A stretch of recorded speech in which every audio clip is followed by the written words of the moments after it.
Welcome to Fighter's Heaven, the former training camp of Muhammad Ali, located here in Deer Lake, Pennsylvania.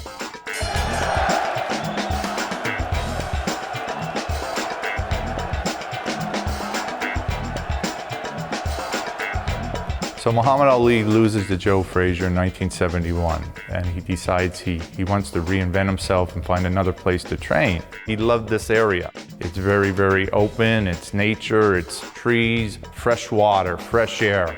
It was very basic, very Spartan, which is why Ali ended up here, because he wanted to just get away and keep it simple and refocus after suffering his first career loss.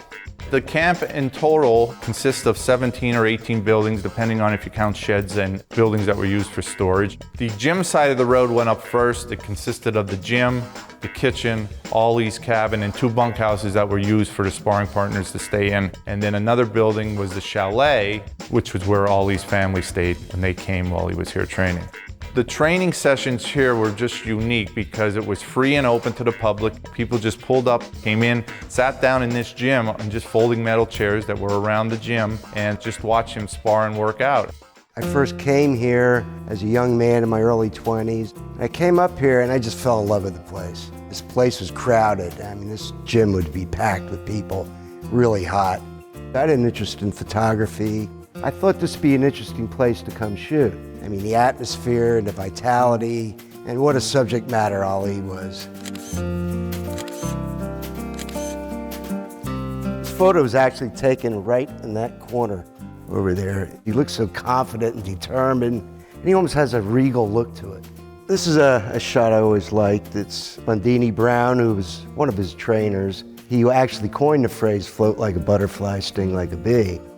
While Muhammad Ali was here training, a lot of celebrities showed up here at the camp. We have it as part of the tour. We have a collection of photos, the who's who of the 70s. People like Tom Jones, Chris Christopherson. Andy Warhol was here, Howard Cosell was here. The list goes on and on, there's a lot.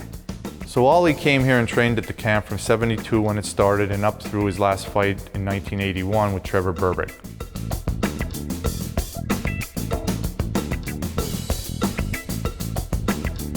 And then eventually it slowed down and it became a camp that was in a lot of disrepair. I used to come up here when my children were small just to walk around, and the weeds were this high, and it was a shame to see it that way.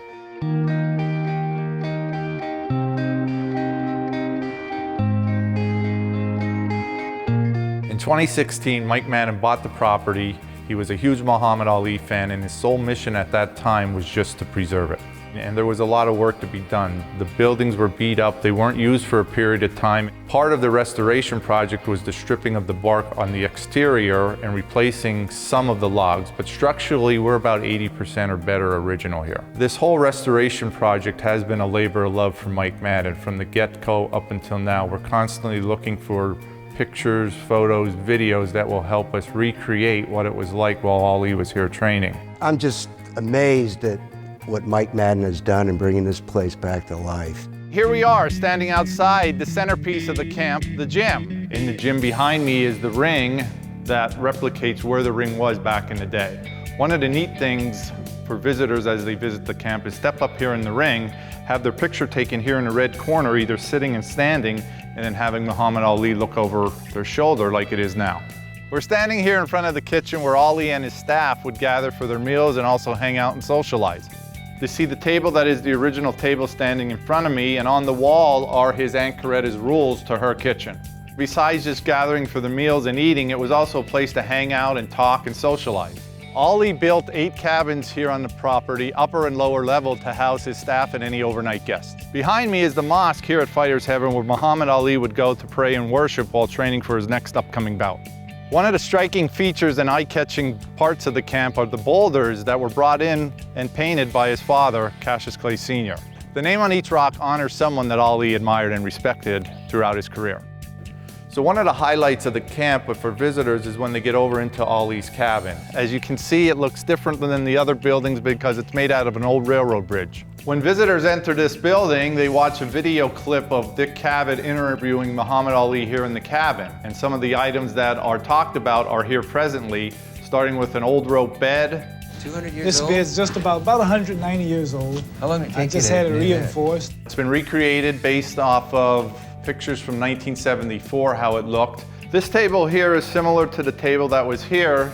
This is old table over here. How come you have This table weighs about 850 pounds. This was made out of a real oak amazing. tree.